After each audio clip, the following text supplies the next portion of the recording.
Assalamualaikum warahmatullahi wabarakatuh. Mana nih suaranya? Jawabannya. Waalaikumsalam warahmatullahi Waalaikumsalam. wabarakatuh. Oh, Waalaikumsalam warahmatullahi wabarakatuh, Ibu. gimana? Waalaikumsalam, Ibu. Iya, sehat nggak sehat? Atau masih ada ujian? Sehat, Ibu. Iya, masih Masih ada beberapa, ujian. Bu. Oh, masih ada ya. Oke, Iya, Ibu. nggak apa-apa. Jadi saya juga memang belum ngasih tugas lagi dan nanti kita minggu depannya sampai adik-adik kelar dulu ya. Hari ini kita akan bahas manajemen piutang lanjutan atau receivable management. Jadi kemarin kita udah bahas teorinya, pertemuan ke-7. Eh, Kemudian kita bahas lagi di pertemuan ke-9 ini. Gitu. Nah, apa sih kemarin kan kita udah bahas tuh ya adanya piutang. Nah, piutang biasanya adalah kebijakan kredit dari suatu perusahaan. Nah, kemarin kan kita kayak ngawang-ngawang itu kredit gimana, utang gini, utang gitu. Saya taunya ngutang sama bank atau orang tua. Saya nggak pernah punya utang sama temen gitu misalkan. Utang dulu deh gitu sama tukang gorengan gitu ya. Nah, kebijakan kredit ini memang diberikan kepada individu atau perusahaan adik-adik. Jadi, mungkin ini nanti kita akan bahas lebih ke perusahaan karena kita bahasnya manajemen keuangan gitu. Tapi kita juga sebenarnya bisa sih adik-adik untuk apa ya, ketika kita berjualan, kita punya bisnis. Nah, kita itu harus tahu kebijakan piutang untuk para-para yang perusahaan atau nanti secara individu, misalkan, ini saya beli minum nih, kelihatan nggak? Nih, misalkan ini es teh simple yang harganya cuma 5.000.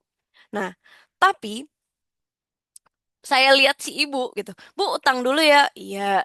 Bu, utang dulu ya. Iya. Saya liatin, kok banyakan yang ngutang dibanding yang bayar. Nih ibu gimana? Apakah utangnya terbayar? Gitu. Nah, ini bisa meningkatkan penjualan memang untuk berhutang. Orang yang belum bawa uang, nggak bawa nih, ngutang dulu deh sama si ibu gitu misalkan contohnya. Tapi dari banyak hutang itu, ya kalau kita lihat ya beberapa toko yang bisa utang, makanya beberapa tempat makan tuh dilarang hutang, ditagih susah kayak gitu. Nanti saya kasih coba lihat deh. Nanti saya fotoin mungkin ya di warung Padang dekat rumah saya tuh ada eh, itu dia dilarang berhutang, ditagih susah gitu. Nah, ini dapat menimbulkan piutang dan biaya penagihan yang memang besar. Jadi contohnya kalau kita lihat debt collector ya, kalau misalkan adik-adik nonton film gitu ya.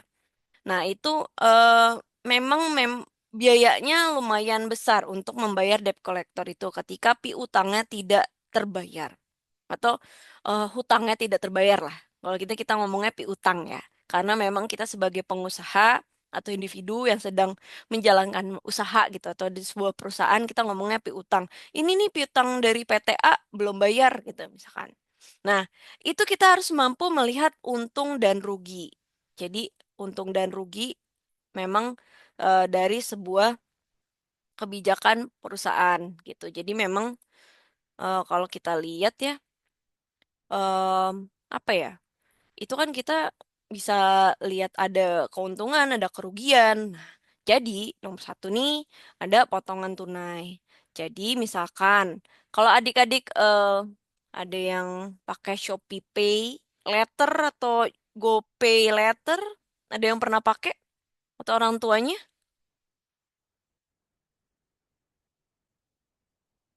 Enggak ya, nggak pernah. Bagus, jangan berhutang. Eh, oke, kita lihat persentase pengurangan penjualan. Jadi memang sebenarnya ada sebagai insentif adik-adik. Jadi pembayaran lebih awal. Jadi misalkan kalau pembayaran sekian sebelum tanggal 10 misalkan, itu harganya misalkan punya hutang 1 juta.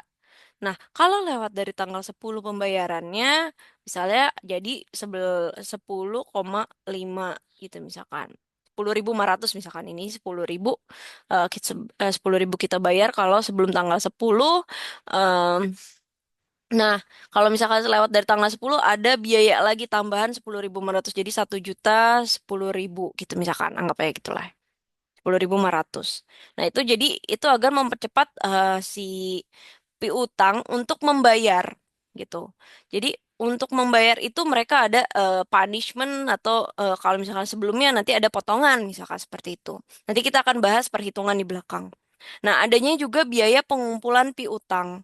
Nah, biaya pengumpulan piutang ini biasanya dilakukan penagihan piutang. Jadi misalkan ada biaya administrasi, ada biaya penagihan, ada untuk melaksanakan operasi piutang. Jadi di sini kita harus ketika adik-adik di perusahaan itu harus tahu banget, nih bayarnya gimana?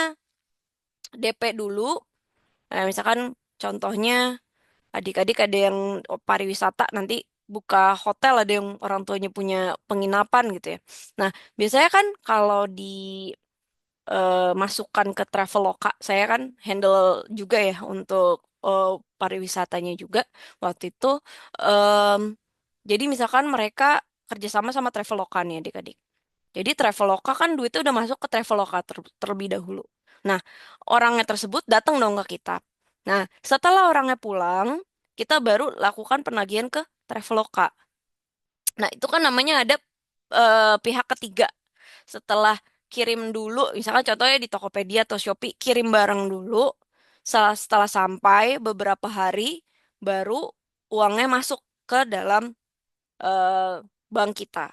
Nah, itu sama. Jadi kita modal dulu, baru kita tagih.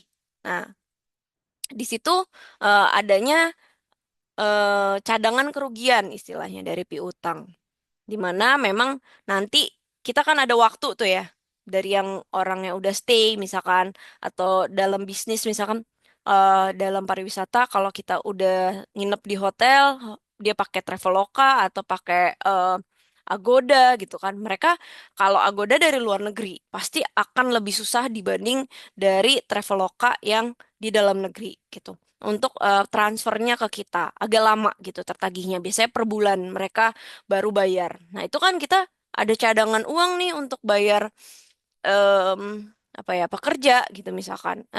Bisnis pun seperti itu. Untuk barang, produk atau jasa, misalkan mereka bayar dulu pakai em, sorry,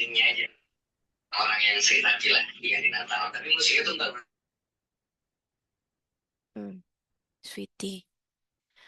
Nah, kita bisa lihat nih penjualan nantinya akan diadakan penghapusan piutang. Jadi misalkan hitungan dari periode jumlah yang tak tertagih berapa, nanti akan diadakan penghapusan piutang misalkan kalau tidak bisa bayar. Nah, apa cara penghapusan piutangnya adalah beberapa yang memang kalau misalkan kita berhutang sama bank aja diminta misalkan kartu berharga atau apa, misalkan gadai apa gitu ya.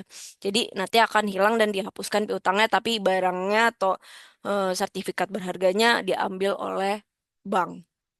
Ada biaya pendanaan. Nah, biasanya ini kesempatan ditimbulkan oleh investasi piutang. Jadi misalkan kita invest nih, danain ke siapa nih yang mau bikin usaha coffee shop gitu misalkan.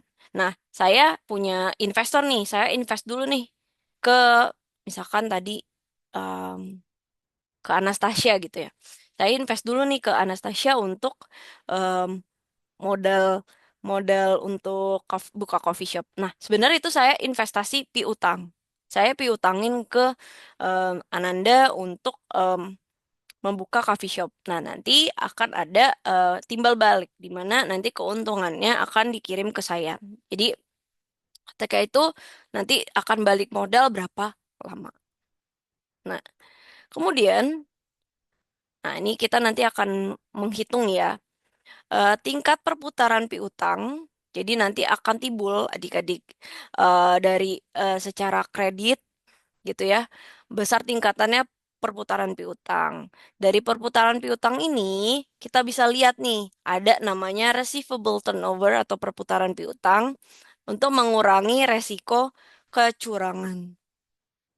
Gitu. Jadi untuk mengurangi resiko kecurangan contoh udah ngutang tapi besoknya hilang nggak bayar gitu. Nah, kita kan rugi adik-adik gitu ya. Sebagai pengusaha misalkan, duh kok nggak bayar. Kemarin aja BUMN saya cek ada beberapa yang mereka memang gak bayar-bayar utangnya adik-adik. Piutangnya tidak dibayar-bayar penagihannya. Lama gitu. Yang mengakibatkan si pihak perusahaan ini gulung tikar atau bangkrut. Jadi harus hati-hati ya. Nah, jadi rasio ini digunakan untuk mengukur berapa lama penagihan piutang, biasanya selama satu periode, atau misalkan selama 1 bulan, atau selama 6 bulan, per 3 bulan, atau per 1 tahun, gitu ya. Piutangnya berputar dalam satu periode. Jadi ditanamkan ini berapa. Dan makin tinggi menunjukkan bahwa modal kerja yang ditanam dalam piutang makin rendah dibandingkan dengan rasio tahun sebelumnya. Jadi nanti kita coba cek, ini kemarin kita udah ada perhitungan lah ya bagi penjualan kredit bagi rata-rata piutang. Nah, makanya ini rumusnya ini. Tapi nanti kita masuk rumusnya yang per gimana caranya kita lihat piutangnya berapa persen dari pendapatan kita, gitu ya. Nanti kita lihat. Nah, mengurangi risiko kecurangan, jadi nanti kita ada rata-rata penagihan piutang dari days of receivable. Jadi nanti 360 kayak kemarin kita udah bahas di rasio ya, tapi ini kita lihat piutangnya. Gitu. Jadi misalnya 360 hari dibagi perputaran piutangnya gitu. Jadi perputaran piutangnya berapa hari sih mereka ngutangnya rata-rata. Nah, sama dengan berapa hari. Nah, atau kita pakai 360 dikali rata-rata piutangnya. Jadi nanti kita coba cek ya untuk menghitungnya. Nah, contoh.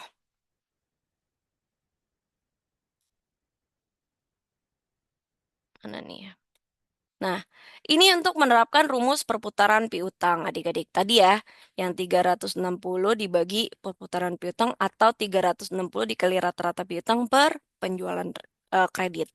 Contoh, ada keterangan di 2020 dan 2021. Nah, ada credit salesnya 1 juta, nih 1,5 juta, receivable awal, receivable akhir. Average receivable sama receivable turnover. Jadi misalkan kalau di tahun 2020 kita ngutangnya 1 juta, untuk pembayaran di awal 200, pembayaran di akhir 200 dengan rata-rata 200.000, pembayarannya 5 kali, berarti collectionnya ada 72 hari. Nah, ada juga yang 1,5 juta, pembayaran awalnya 300.000. Tapi setelahnya nanti 200.000 di akhir dan di rata-rata itu 250.000. Nah, pembayarannya 6 kali dengan collectionnya nanti setelah selesainya itu 60 hari. Biasanya pengumpulan ini kita bisa lihat sebentar. Akibatnya, nah, jadi jika pengumpulan piutang lebih lama, nah ini kan yang si 2020 lebih lama ya daripada si 2021. Nah, itu lebih efisien yang mana? Maka pengumpulan piutang kurang efisien. Nah, disebabkan karena pelanggan tidak memenuhi syarat pembayaran yang telah ditentukan. Gitu. Tinggi rendahnya penjualan piutang mempunyai efek langsung terhadap besar kecilnya modal yang tertanam dalam piutang. Jadi misalkan kita punya modal 1 juta nih dia ngutang, kok bisa bayarnya cuma 72 hari. Sedangkan kalau 1,5 juta, dia bisa bayar 60 hari. Jadi tinggi rendahnya perputaran piutang, efek langsung nih besar kecilnya modal yang tertanam dalam piutang. Jadi misalkan kita lihat, em, ini pengelolaan ya. Jadi nanti ada 5C, character, capacity, capital, collateral, dan condition. Jadi memang besar kecilnya biaya penagihan itu tergantung dari sifat debitur. Jadi misalkan ya, em, adik-adik ada penghasilannya yang satu 4 juta UMR. Yang satu udah baru fresh aja udah 6 juta. Ada juga yang 10 juta penghasilannya. Bahkan ada yang penghasilannya langsung ke luar negeri gitu. Biasanya luar negeri di Amerika tuh 50 juta gitu ya. Nah, dianggapnya kita kalau untuk kredit itu ada karakternya. Oh, karakternya bener nggak nih orangnya gitu. Conditionnya, oh gaji dia 50 juta. Ya udah kita bisa kreditin sekian. Kapitalnya kan termasuk dengan modalnya dia punya em, di dalam itu berapa juta. gitu ya. Jadi nanti bisa tergantung karakter kapasitasnya, kapital atau modalnya, kolateral. Kolateral tuh kalau nggak salah untuk apa sih namanya arus kasnya dan conditionnya. Misalkan dia punya anak walaupun gajinya 50 juta tapi dia punya anak 10, ya itu kan beda gitu ya. Jadi untuk yang tidak tertagih ini piutang itu tergantung dengan perusahaan itu perlu mengambil tegas. Jadi contoh ya kemarin saya cek ke lapangan untuk handphone banyak banget yang ambil kredit dari Kredivo gitu ya. Nah itu juga bisa berpengaruh dari piutang yang tidak tertagih gitu. Jadi saya nggak tahu gimana tapi sekarang sistemnya Kredivo itu handphonenya bisa langsung ke lock kalau misalnya tidak membayar piutang gitu. Jadi mereka ada sistem tersendiri untuk hal tersebut. Nah, pengumpulan piutang untuk penjualan yang tidak berdiskon dan ada pengumpulan piutang penjualan yang berdiskon. Kita bisa lihat ya. Nah, ini penjualan piutang untuk yang tidak berdiskon adik-adik. Kita bisa ini ya, lihat ya. Ini ada dua soal, soalnya sama sih, tapi nanti ada yang diskon sama yang enggak. Contoh, ini soalnya. Perusahaan Alim pada tahun 2020 melakukan kebijakan penjualan barang dengan cara kredit gitu ya. Ingat kredit. Perusahaan menetapkan penjualan kredit sebesar 40% dari total penjualan. Jadi penjualan kreditnya 40% dari total penjualan. Nih contohnya ya. Ini penjualan kreditnya. Berarti 40% dari 5 juta adalah 2 juta. Jadi tinggal dikaliin aja.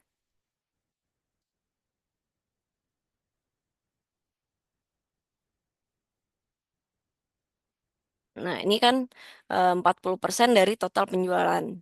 Total penjualan TP aja ya. Nah, sama dengan 2 juta. Nah, itu cara pengerjaannya adik-adik. Nanti kalau misalkan ada soal cuman ininya aja, nanti adik-adik tinggal dikalikan aja dari total penjualannya. Nah, dengan jangka waktu kredit selama 3 bulan. Nah, jadi nanti untuk kreditnya 3 bulan. Di mana cara pembayarannya masing-masing sebesar 40% dibayar pada bulan pertama dan 3% untuk pembayaran kedua dan ketiga. Ingat ya, 40% dibayar bulan pertama dan nih kita taruh aja dulu. 40% di bulan 1, 30% di bulan 2 dan 3. Nah, jadi kita ini dulu lanjut. Nah, di sini kita bisa hapus dulu sini. Nah, nah tadi ingat ya, 40 saya pakai warna yang merah. Tadi 40% pembayaran di bulan 1, 30% pembayaran di bulan 2 dan 30% pembayaran di bulan ke-3.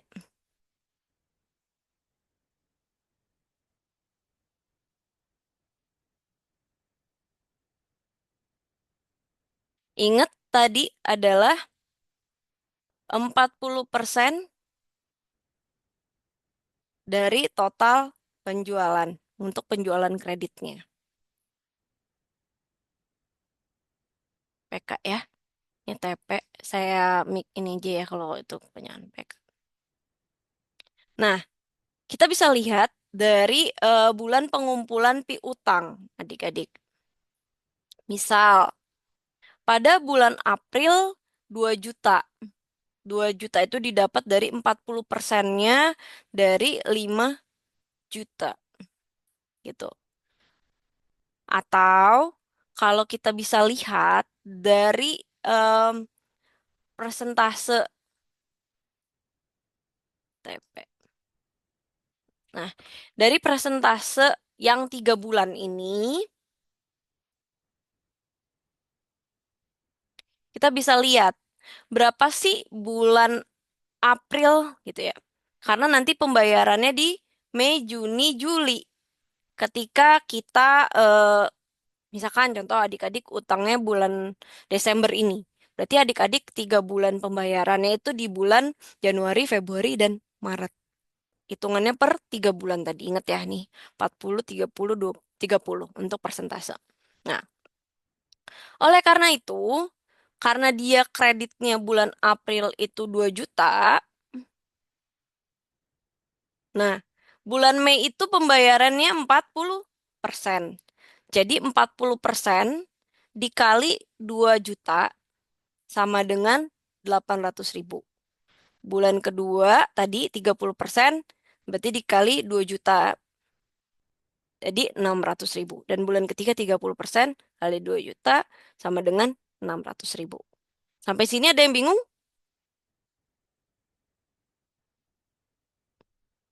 Jadi tadi dia minjem penjualan secara kredit. Nah, penjualan secara kreditnya ini dia itu bayar 3 bulan. Misalkan adik-adik beli HP 2 juta untuk penjualan kreditnya. Nah, 2 juta ini dibayar bisa 3 bulan dengan 40%, 30%, dan 30% dari soal yang sebelumnya.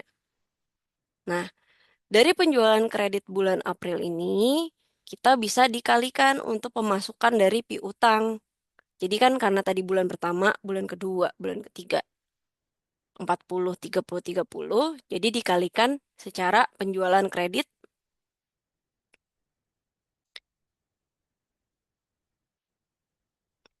untuk pemasukannya.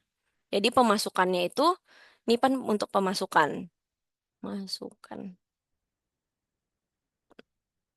Nah, dikalikan dengan penjualan kredit di bulan sebelumnya. Ini kalau mau lihat ke belakang. Nah, wih. Nah, ini. Tadi kan kalau adik-adik lihat kalau bingung ya. Ini kan tadi 40 dari total penjualan. Penjualan kredit sebesar 40% dari total penjualan. Jadi, ntar nih ini kali aja nih. Misalnya kali 40. 40%-nya berapa? Nah, ini 2.440%-nya 2.840%-nya dari 8 juta tuh 3.240%-nya dari 3.400 gitu. Jadi adik-adik bisa coba cek ya. Kalau 5 juta kan 2 juta nih. Nah, ini udah ada dari soal. Kita bikin grafiknya. Nah, kemudian dalam jangka kredit 3 bulan. Nah, dari jangka penjualan kredit ini, si orang-orang ini cara pembayarannya 40, 30, 30 untuk bulan kedua dan ketiga. Nah, untuk rencana kreditnya, nah yang ini gitu. Jadi untuk pengumpulan piutang, misalkan contoh adik-adik pakai Shopee Pay. Nah, Shopee Pay ngutang beli HP 2 juta. Nah, dia tuh udah bisa ngelacak di mana eh, kira-kira kita pengennya dia bayar berapa lama, berapa persen yang mereka itu dari kita presentasinya. Nah, ini kan tidak berdiskon ya adik-adik. Jadi kita bisa lihat untuk pemasukan dari piutangnya, tadi kan 40, 30, 30 untuk bulan 1, 2, 3. Jadi dia ngutang di bulan April 2 juta, bayarnya 3 bulan. Nah, dengan syarat ini nih, tadi 40 bulan pertama, 30 bulan kedua dan 3. Nah, dari situ dapatlah bulan April 2 juta kan ngutangnya. Nah, kali 40, 30, 30 dari soal. Bulan pertama, kedua, tiga. Dapatlah ini. Nah, kita contohin lagi ya. Kita ganti warna. Pada bulan Mei, ya kan ada penjualan kredit nih. Secara kredit. Dari orang utang gitu ya. 2.400.000. Nah, 2.400.000-nya itu kita bayar lagi. 40, 30, 30. Berarti dia setelah bulan Mei, ini bulan Mei harusnya bulan Ini nih, Juni nih. Salah nih. Oh, oh. Ini salah nih. Ikutin tabel ke copy kayaknya. Ini bulan Juni, Juli, dan Agustus. Nah, ini salah ya adik-adik. Jadi bulan Juni, Juli, dan Agustus. Ini dari bukunya salah nih. Oke, copy aja soalnya. Nah, di sini. Nah, itu 40, 30, 30. Dan dikali 2.400.000. Nah, ini adalah penjualan kredit pembayaran untuk tiap bulannya. Sampai nanti ke bulan Agustus adik-adik hitung.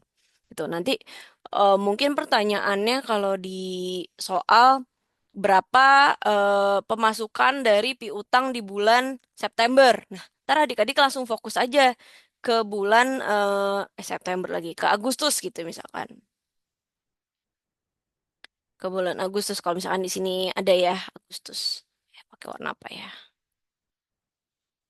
Nih, misalkan. Jadi 3.400.000 di piutang bulan Agustus. Berarti dia harus bayar di September, Oktober, November. Nah, berarti dikaliin aja 40%, 30% sama 30% dari 3.400.000. Dapatlah hasilnya ini.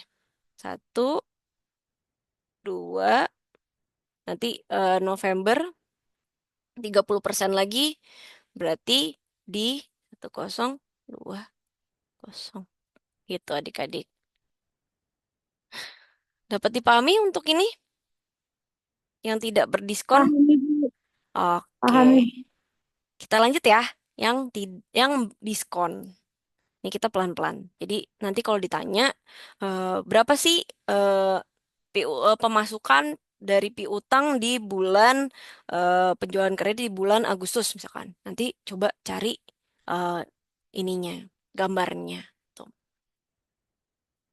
Nah, kemudian untuk pengumpulan piutang penjualan yang berdiskon. Nah, berdiskon ini agak lebih rumit dibanding yang tidak berdiskon. Contoh, adik-adik beli di Shopee Pay gitu ya, letter.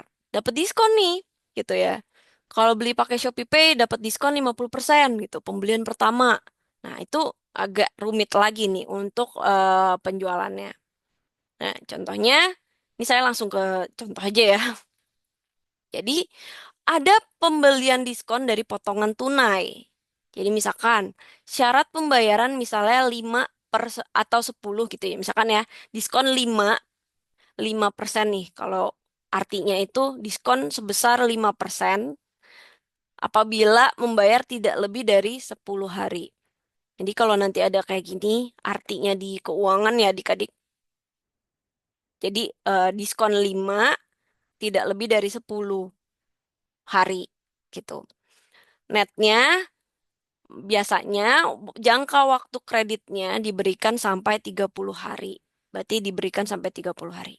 Kalau ada angka kayak gini, artinya ini ya, diskon sebesar 5% apabila membayar tidak lebih dari 10 hari dan jangka waktu pembayaran sampai tenggat waktunya 30 hari. Ini kalau orang keuangan pasti udah paham ini. Tapi kalau adik-adik ini cuma knowledge aja ya. Gitu. Jadi memang apabila pembelian lewat dari 10 hari, maka tidak memperoleh diskon lagi adik-adik.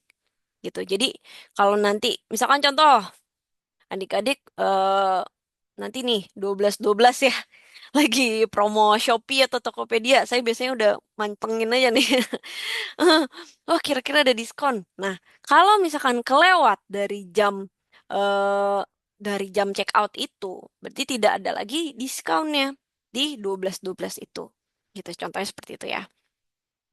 Nah, ini dari sini, ini adalah soalnya.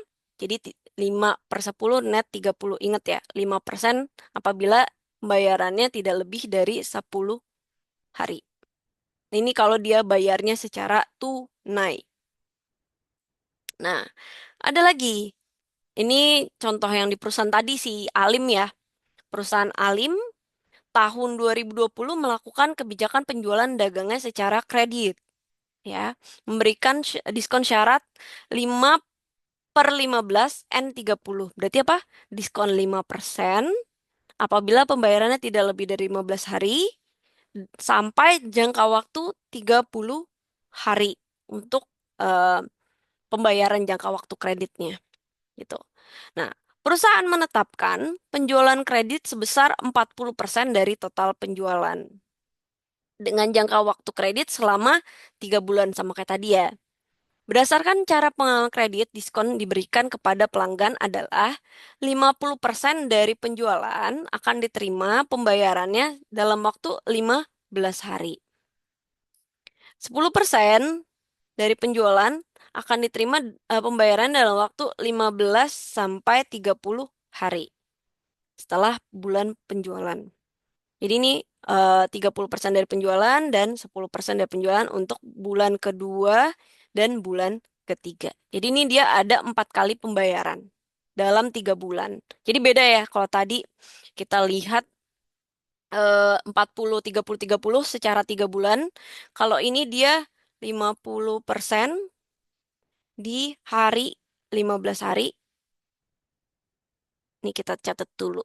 10% di sampai 15 sampai 30 hari, 30% sampai ke bulan kedua ya, bulan 2 2 bulan, dan 3 bulan, 10%.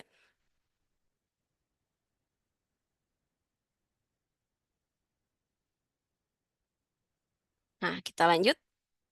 Ah, ininya berantakan nih. Oke, kita coba cek. Nah, sebenarnya ini udah ada ya, kita jadi nggak usah gambar lagi. Oh, ini dihapus saja. Nah, kita patokannya ini aja adik-adik. Jadi dia ada pembayarannya 3 bulan, 3 bulan, tapi dia yang 15 hari, 15 sampai 30 sama bulan kedua ketiga gitu. Dengan kredit 40% dari total penjualan gitu ya. Nah, ini dia ada 5/15 diskon dan sampai tenggat waktu 30. Jadi 5% sebelum sebelum 15 hari. Hari ke-15. Itu ada diskon 5%. Kalau dia pembayarannya secara secara di bawah 15 hari itu. Gitu. Jadi nanti ingat ya kalau saya kasih soal ini, adik-adik udah paham nih untuk menjawabnya berarti ada diskon pembayaran 5% kalau misalkan pembayarannya kurang dari 15 hari. Nah, ini contohnya ini sama sama yang tadi ya sebenarnya. eh, Bulannya, terus dia total pembayarannya karena sama-sama 40%. Nanti kalau misalkan 30% ya beda nih. Nanti di sini 30%-nya misalkan 2 juta. Kalau 30% eh dari 5 juta kan misalkan 1.500.000 gitu. Misalkan seperti itu. Nah, berdasarkan data di atas, rencana pengumpulan piutang dapat sebagai berikut. Nah, ini kan contoh yang tadi ya. Nah, kalau kita rencanain yang ini kan rencana yang 3 bulan, 3 bulan tanpa bunga. Nah, kalau misalkan ini 3 bulan dengan bunga nih, sama, ini beda sih. Ntar kita coba agak susah nih kalau saya jelasinnya ini. Oh, oke. Nanti join lagi ya. Ini udah less than a minute. Oke. Nanti kita coba ngecrop ke situ ya. Nah, ini beda nih ternyata soalnya. Nanti kita coba handle ini. Join lagi ya.